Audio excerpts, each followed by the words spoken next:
diberi nikmat yang banyak, tapi kadang lupa bahwa semua itu adalah datang dari Allah.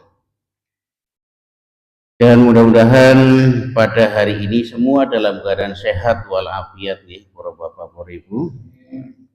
Itu nikmat yang sangat kita harapkan, karena dengan sehat kita bisa beraktivitas dengan aktivitas yang baik, dan kita bisa menikmati kebahagiaan serta karunia-karunia dari Allah. Dan pada pagi hari ini mari kita wujudkan, tunjukkan kepada Allah bahwa nikmat Allah kita gunakan untuk kebaikan, yakni saling menebar kebaikan, menyampaikan pesan-pesan baik yang berasal dari Al-Quran dan juga hadis-hadis Rasulullah Shallallahu Alaihi Wasallam. Para ibu, para bapak yang dimuliakan Allah, sebelum kita memulai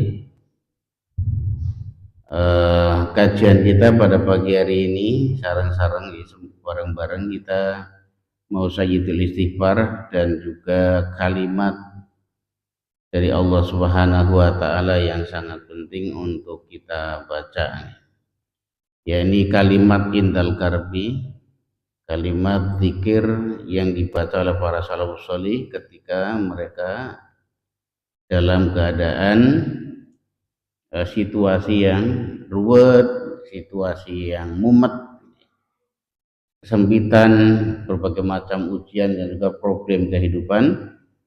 Mereka mengajak kaum umat untuk banyak berzikir dengan kalimat itu. Kita barangkali belum membaca sayyidul istighfar, mari kita bareng-bareng ya. Ping 3. Bismillahirrahmanirrahim. Allahumma anta rabbi, la ilaha illa anta, khalaqtani wa ana 'abduka wa ana 'ala 'ahdika wa wa'dika mastata'tu, a'udzu bika min syarri ma sana'tu, abu'u laka bi ni'matika alayya wa abu'u bi dzambi faghfirli, fa innahu la yaghfiru dzunuba illa anta. Allahumma anta rabbi, la ilaha illa anta, khalaqtani wa ana 'abduka wa ana 'ala 'ahdika wa wa'dika mastata'tu, a'udzu bika min syarri ma sana'tu, abu'u laka bi ni'matika 'alayya wa abu'u bi dzambi faghfirli, fa innahu la yaghfiru dzunuba illa anta. Allahumma anta rabbi, la ilaha illa anta, khalaqtani wa ana 'abduka wa ana 'ala 'ahdika wa wa'dika mastata'tu, a'udzu bika min syarri ma sana'tu, abu'u laka bi ni'matika 'alayya wa abu'u bi dzambi faghfirli, fa innahu la yaghfiru dzunuba illa anta. Sekarang kalimat zikir yang dibaca oleh Nabi dan juga para salafus sholih indal karbi.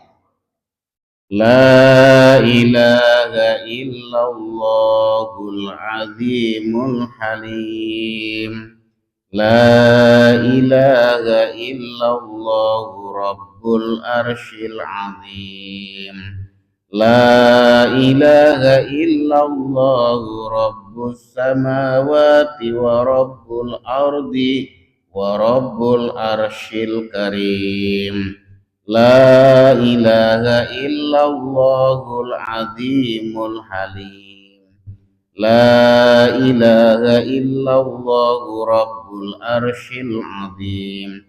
La ilaha illallah rabbus samawati wa rabbul ardi wa rabbul arsyil karim. Kalimah lain yang dibaca oleh Nabi Yunus adalah La ilaha illa anta subhanaka inni kuntu minadz zalimin. La ilaha illa anta subhanaka inni kuntu minadz zalimin. Dua kalimat ini mungkin pernah kita mendengar, sering kita mendengarnya, tapi yang pertama La ilaha illallah al azimul halim jarang sekali kita mendengar, padahal ini penting sekali. Jamaah rahimakumullah, selajengipun mari kita membuka alam pikiran kita dan juga hati kita untuk merenungi beberapa riwayat yang datang dari Allah dan juga Rasulnya berkaitan dengan suatu hal yang sangat penting yang setiap hari kita lakukan, kita ucapkan, kita pikirkan, wujudkan dalam bentuk kata-kata, dan itu kalau kita pelajari ada sesuatu yang dahsyat di balik semua itu. Jadi tema pada pagi hari ini adalah dahsyatnya kata-kata atau kalimat yang merupakan produk dari pikiran. Jadi kata-kata itu adalah produk dari apa yang dipikirkan oleh kita. Dalam bahasa ini namanya lafaz kalam atau kalimat jamaknya. Istilah lain ketika sudah terucap menjadi lafaz. Lafaz itu berarti kalimat yang sudah diucapkan. Jadi jamaah rahimakumullah, sejarah telah mencatat semuanya termasuk di dalam Al-Quran. Semua yang dilakukan oleh manusia, semua yang terjadi di alam semesta itu dilalah qadarullah, dengan izin Allah, semua ketentuan Allah. Ada saja di antara mereka yang mencatat sedemikian rupa sehingga sampai kepada kita dalam bentuk informasi. Nah itu jadi contoh nih, di dalam Al-Quran 2/3 lebih berisi tentang kisah-kisah umat terdahulu. Itu di dalam Al-Quran. Ternyata hikmah di balik semua itu, apa yang terjadi kemudian disampaikan memiliki pengaruh yang besar pada manusia, pada peradaban manusia. Contoh ya, Aristoteles pernah menulis sebuah catatan penting yang menceritakan tentang Atlantis. Sampai sekarang orang-orang ribut, sibuk mikirkan Atlantis. Sebenarnya di mana itu Atlantis? Ada yang mengatakan kayaknya di Indonesia, ada di benua Pasifik, sudah tenggelam dan lain sebagainya. Semua itu adalah hasil dari pemikiran manusia kemudian dicatatkan dan ternyata menjadi misteri yang besar yang dipikirkan oleh manusia. Kemudian ada lagi kita contoh nih, di dalam Al-Quran dikatakan bahwa Bani Israel itu kenapa disebut orang-orang Israel itu orang-orang terkutuk? Siapa yang ngutuk? Bangsa Israel itu adalah bangsa terkutuk, bangsa yang dilaknat. Kemudian siapa yang melaknat? Bapak-bapak mereka, mbah-mbah mereka, yaitu Daud dan Ismail. Bangsa Israel itu dilaknat oleh Nabi Daud, mbah buyut mereka, dan juga Nabi Ismail. Kenapa mereka dilaknat? Cara bahasa kita, disupatani, dimuatani, dikutuk, sehingga mereka sampai terlunta-lunta. Sepanjang sejarah itu mereka terlunta-lunta, ratusan tahun berlaku. Contoh sampai ke Padang Tih waktu zamannya Nabi Sulaiman juga begitu. Kemudian di zaman Nabi Musa zaman Firaun mereka juga menjadi budak. Sampai kemudian mereka juga pernah terkurung di padang Tih selama 40 tahun. Kemudian diperangi pula Nebukadnezar. Kemudian sampai pula ke masa Jerman, Perang Dunia I, Perang Dunia II, mereka juga menjadi korban yang besar. Yang akhirnya terusir pula, dan di abad ini mereka masih berjuang untuk eksis di Palestina. Dan sejarah mencatat itu berlangsung ratusan tahun. Jadi kalau Israel di Palestina baru sekian puluh tahun, kurang lebih 50 tahun, itu belum apa-apa. Perjalanan sebelumnya ratusan tahun. Jadi mungkin ini baru awal dari, baru pertengahan atau mungkin awal dari sebuah perjalanan mereka di Palestina yang menciptakan kerusakan, yang membuat kerusakan. Mereka menjadi bangsa yang selalu membuat kerusakan di muka bumi. Disebutkan begitu di dalam surah Al-Baqarah. Membuat kerusakan, selalu menciptakan kerusakan di muka bumi. Nah, makanya mereka dikutuk. Jadi dikutuk menjadi bangsa yang terlaknat. Kemudian itu adalah akibat dari perbuatan mereka, dan kutukan dari seorang nabi dan rasul itu luar biasa dahsyatnya. Ini contoh. Kemudian kata-kata atau kalimat yang keluar dari kita pun ternyata demikian. Kadang-kadang seorang ibu sepele, makanya kita menyaksikan banyak hal-hal buruk yang terjadi kepada anak-anak kita di luaran sana, gelutan, genggengan, macam-macam. Itu juga produk dari kata-kata yang keluar dari orang tua mereka, yang kebanyakan tak memiliki pendidikan yang baik. Ini ada hubungannya dengan apa? Ya, hubungannya dengan kenyamanan ekonomi, kondisi ekonomi suatu negara. Jadi kita sering mendengar, mungkin bapak-bapak jarang di perumahan. Kalau di luaran sana, di kampung-kampung, itu ada orang-orang tua itu kalau marah dengan anaknya, itu sampai mengatakan dengan ungkapan-ungkapan yang mengerikan. Bahasa-bahasa hewan keluar semua. Maka wajar jika anak keturunan mereka perilakunya menjadi buruk karena produk dari kata-kata. Jadi kata-kata itu luar biasa dahsyatnya. Makanya nanti kita kaji di Imam Malik Al-Muwatta bagaimana beliau menjelaskan perkara ini. Contoh lain, jamaah rahimakumullah, ucapan seorang pemimpin. Ucapan seorang pemimpin itu betul-betul dicekel. Itu kata-kata yang keluar dari para pemimpin. Contoh ungkapan sederhana saja, ini sederhana banget. Kalimat dari pemimpin kita, presiden, pak presiden, atau dari menteri, itu akan terus diingat-ingat oleh rakyatnya, itu akan diingat-ingat terus oleh rakyatnya, seolah-olah itu menjadi kekuatan hukum. Akan menjadi kekuatan hukum, memiliki kekuatan hukum yang kadang-kadang dijadikan alasan untuk apakah itu kebaikan ataupun itu keburukan. Makanya kan kita sering mengutip ucapannya yang baik-baik dari B.J. Habibie, ucapan yang baik-baik dari orang-orang yang terdahulu, Soekarno umpamanya, dan ucapan-ucapan buruk dari para pemimpin-pemimpin kita ingat betul di media sosial. Kemudian jamaah rahimakumullah, contoh lain adalah kalimat-kalimat yang biasa keluar dari orang-orang yang ada di sekitar kita terhadap kita, atau ungkapan-ungkapan tertentu yang keluar dari orang yang baik ataupun orang yang buruk. Kalau orang yang baik, insya Allah kata-katanya selalu mengajak manusia kepada perkara yang baik. Makanya kan di dalam tafsir Ibnu Katsir ada penjelasan bahwa kalam Ibnu Adam kulluhu lahu.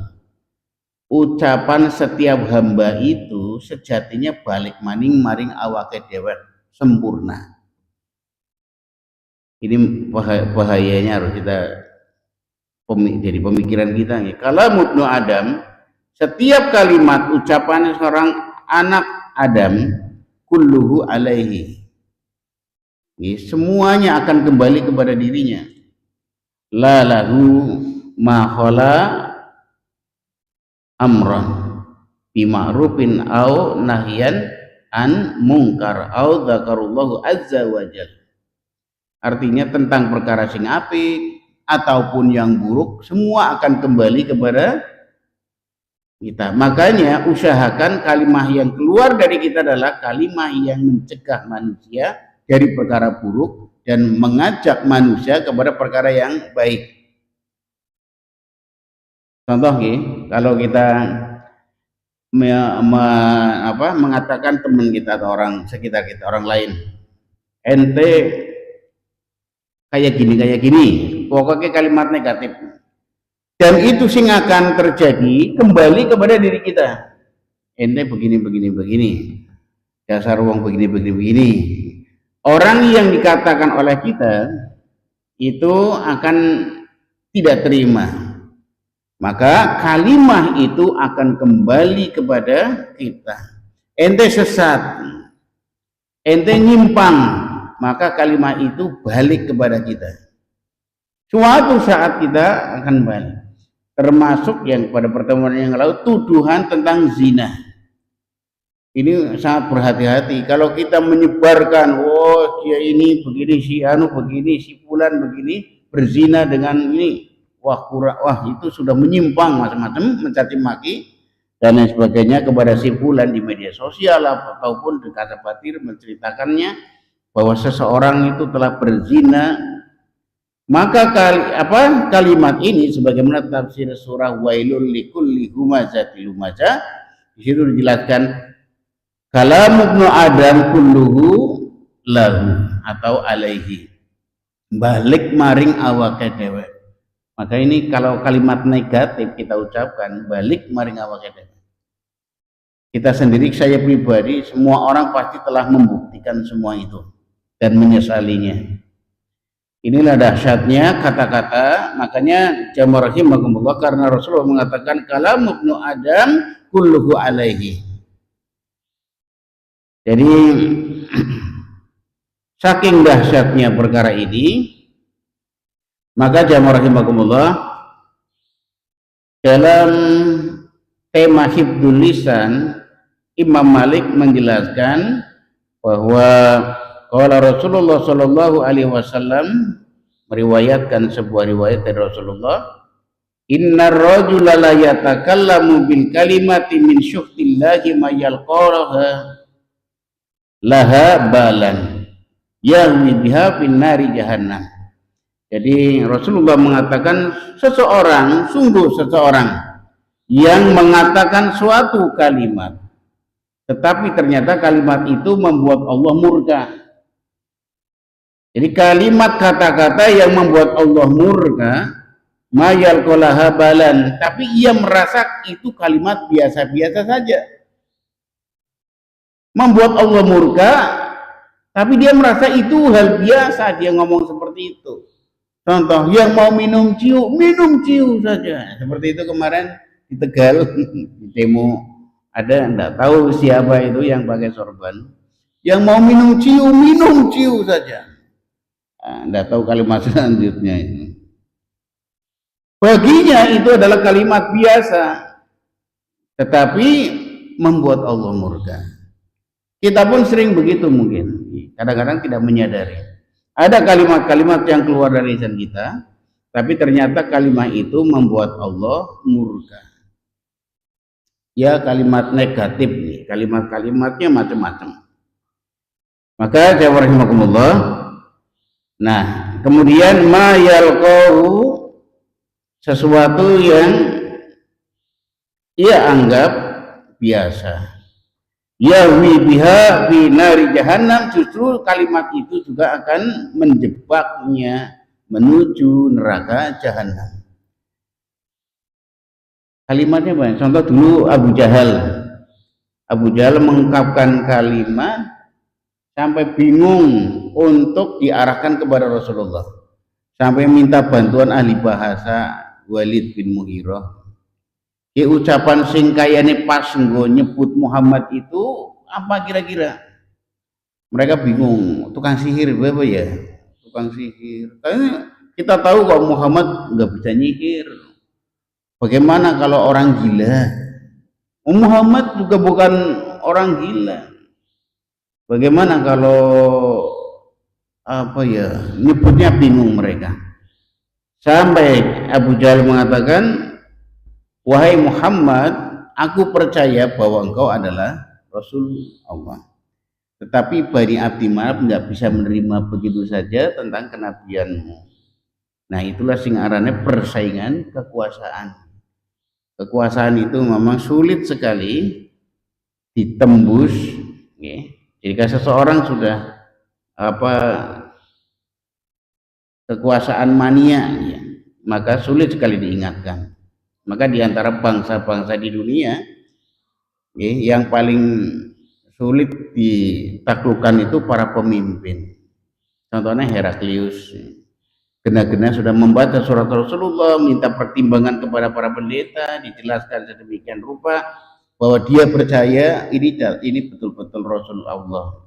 Tapi kemudian minta pendapat para politisi, kemudian para politisi kudu hati-hati kon Heraklius ngomongnya, jangan sampai rakyat dengar ini. Akhirnya ya wis, saya hanya pura-pura. Akhirnya tidak jadi beriman.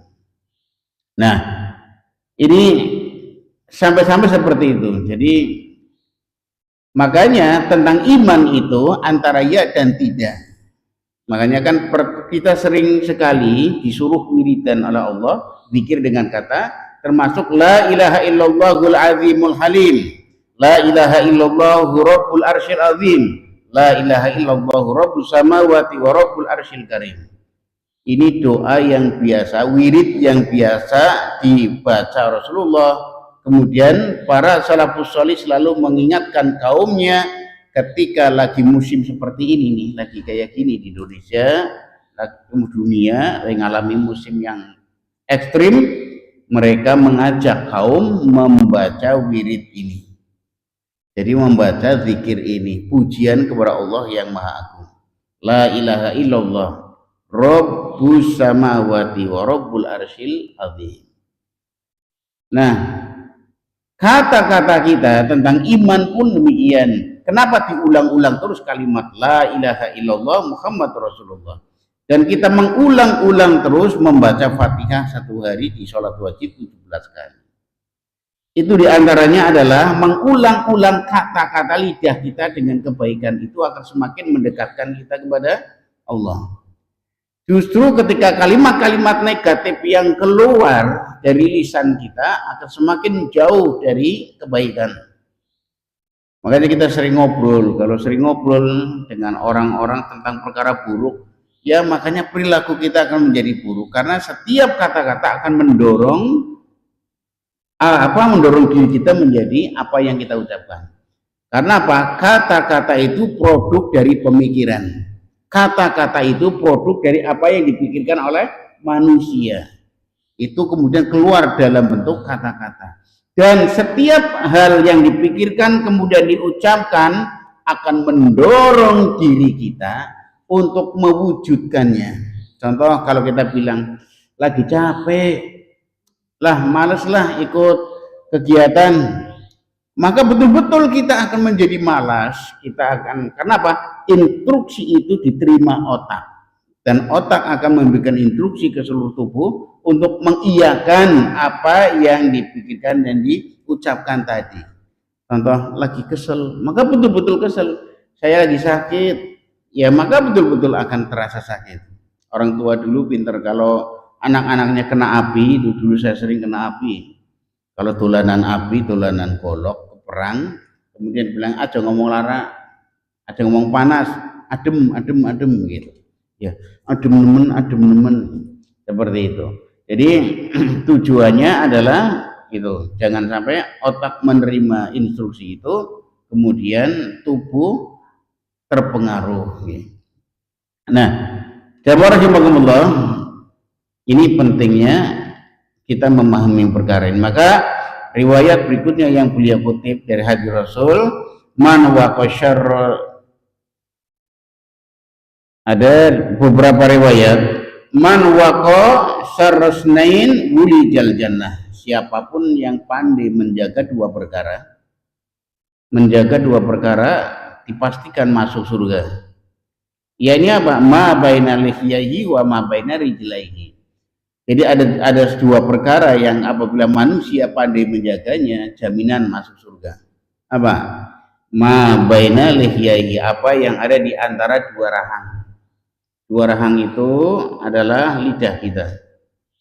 Kemudian wa ma baina rijlaihi, dan apa yang di antara dua selangkangan. Itu baik perempuan ataupun laki-laki, siapapun pandai menjaga itu maka dipastikan masuk surga.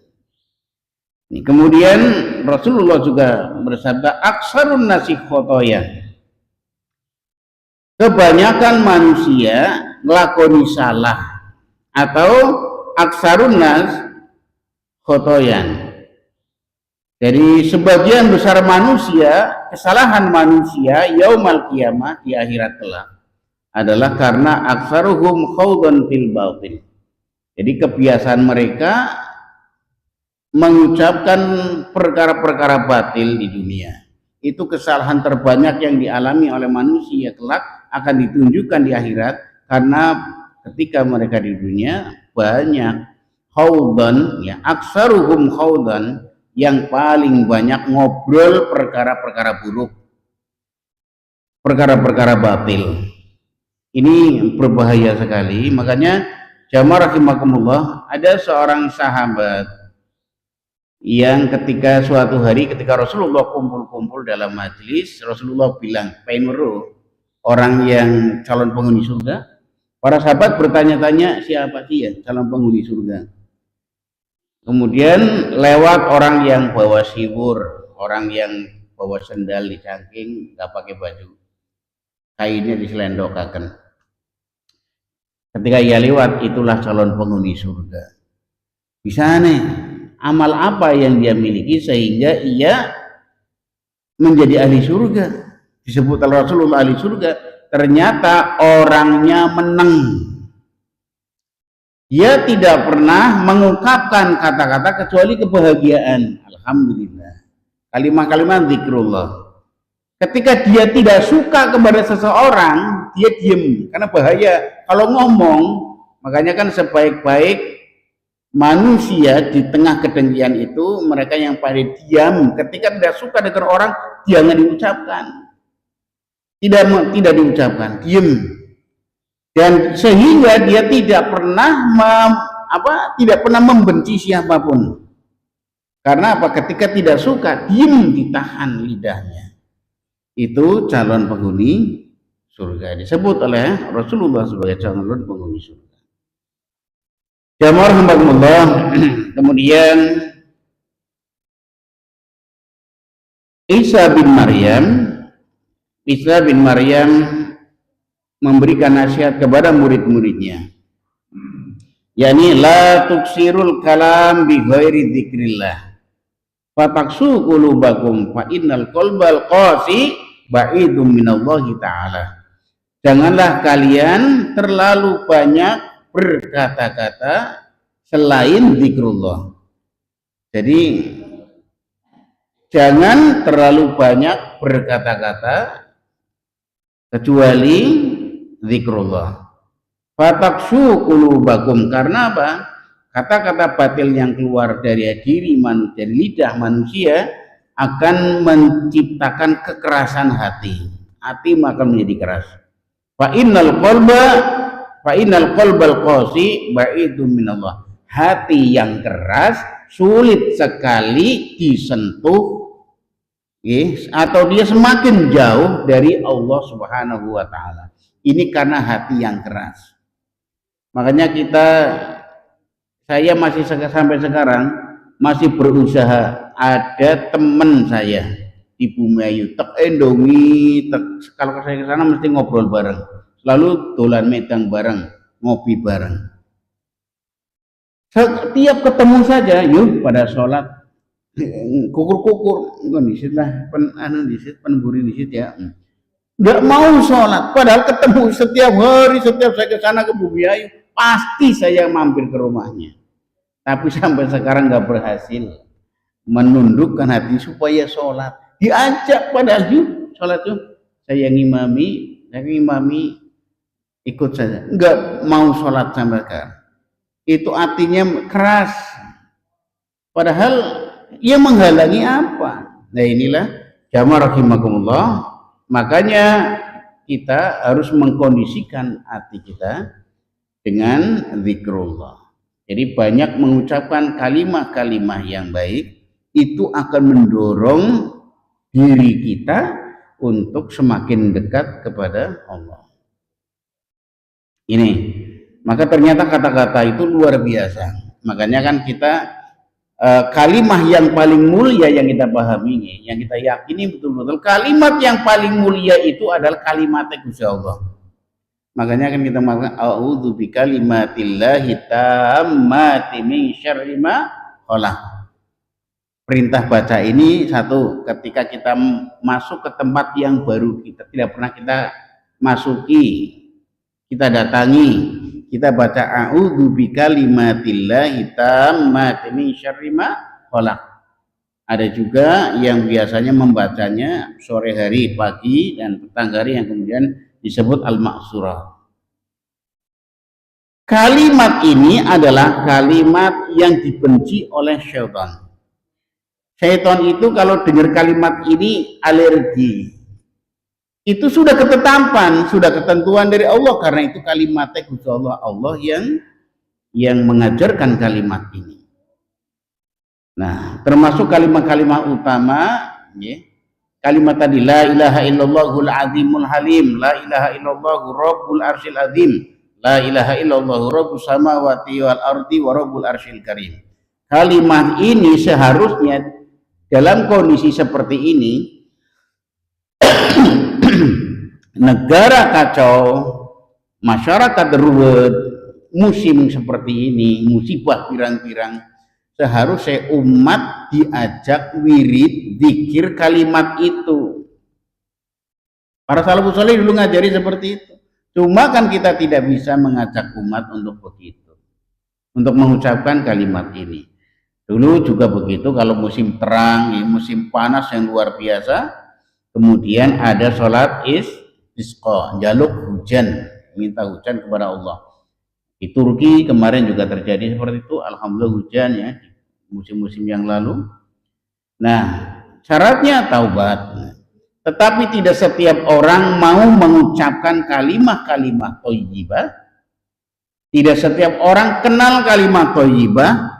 Tidak setiap orang hafal kalimat thayyibah. Makanya hal ini penting. Di surah Hud itu diterangkan, di surah Hud, bahwa pentingnya kita untuk mengkaji mendalami agama. Allah mengatakan kitabun uhkimat ayatuhu summa fusilat min ladun hakimun khabir. Jadi Gusti Allah sudah menerangkan banyak hal secara rinci dan sangat jelas di dalam Al-Qur'an, supaya apa? Allah ta'budu illallah, supaya manusia tidak menyembah kecuali Allah semata. Kemudian innani lakum minhu nadhirum wa basyir. Kira Allah menetapkan ini aku Allah, dari Gusti Allah, lakum minhu nadhirum mubin. Sudah memberi peringatan dan juga kabar gembira, semuanya sudah. Wa anistaghfiru rabbakum. Setelah kalian paham kitab Gusti Allah, supaya pada minta ampun dan bertobat ketika salah, agar Allah memberikan nikmat mataan hasanan, nikmat yang banyak dan terus menerus, ila ajali musamma, sampai batas tertentu sing ditentukan oleh Allah. Wa yu'ti kulla dzi fadlin fadlah. Nah, supaya Allah akan memberikan karunia-Nya kepada setiap orang dengan karunia masing-masing.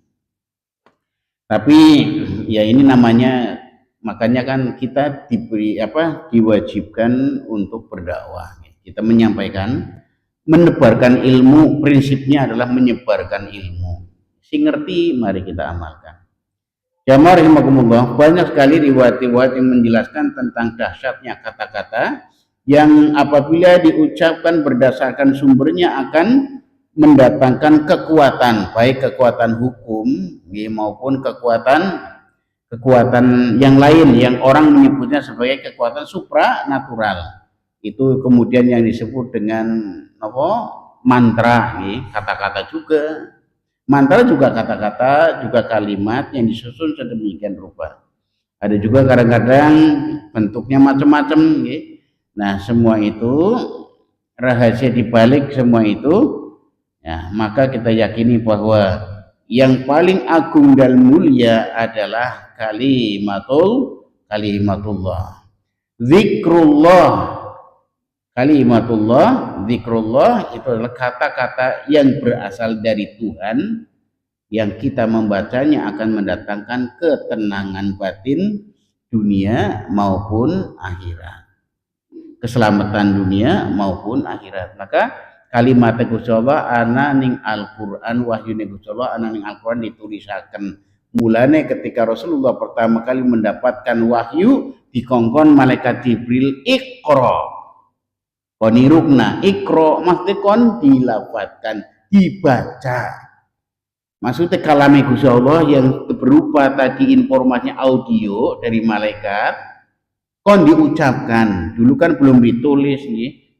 Kemudian Rasulullah punya anak temon Said bin Sabit, kon ditulis. Sampai kemudian di zaman Utsman bin Affan dibukukan.